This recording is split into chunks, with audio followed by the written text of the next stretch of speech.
मनुष्य जन्म अति दुर्लभ। जन्म अच्छी माने मृत्यु सुनिश्चित। एथिरे तिले मात्र संदेह नहीं। अनेक व्यक्तित्व अछंती जे देश पाई अनवरत कार्य दक्षता जारी रखिछंती, जहाँ को उद्यम बल साधारण लोक उपकार पाइबा सहित देशर विकास को गौरवान्वित करुचंती।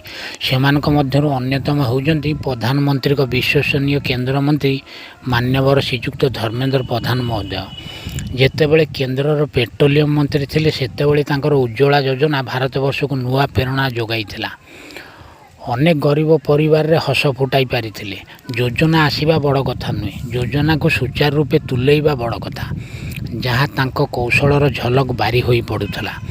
10 कोटी 24 लाख रु ऊर्ध्व परिवार को देबा ये कम बड़ कथा नुहे। सेतिपाई तो भारत वर्ष तांको उज्ज्वला म्यान भावे परिचय सृष्टि करिछि। सम्मान किणा जाए ना कि मगा जाए ना, से व्यक्तित्व को मिले जी सम्मानर अधिकारी। कौन बनेगा करोड़पति रे गोटे प्रश्न को भारतर लोकप्रिय अभिनेता अमिताभ बच्चन पचारि उज्ज्वला म्यान किए। प्रतियोगी जनक उत्तर रे कहितले धर्मेंद्र प्रधान। ये कौन आम ओडिया गर्व और गौरवर विषय नुहे कि?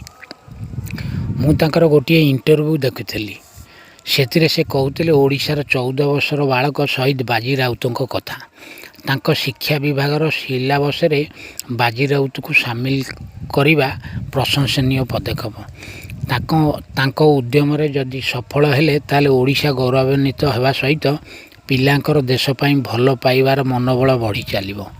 यह द्वारा भारत वर्षर भविष्य उज्ज्वलमय हब। मु मध्य अनेक बार देखिछि भारतर कोण अनुकोण रे तांको गुण गारिमा व्याख्या करा जाइछि। अनेक प्रशंसा पत्र साउंटी थिबा व्यक्ति को मध्य ओडिशा रे समालोचनार शिकार हेबाकु पड़ुछि। मते तो आश्चर्य लागुछि केबे माने सुधुरिबे।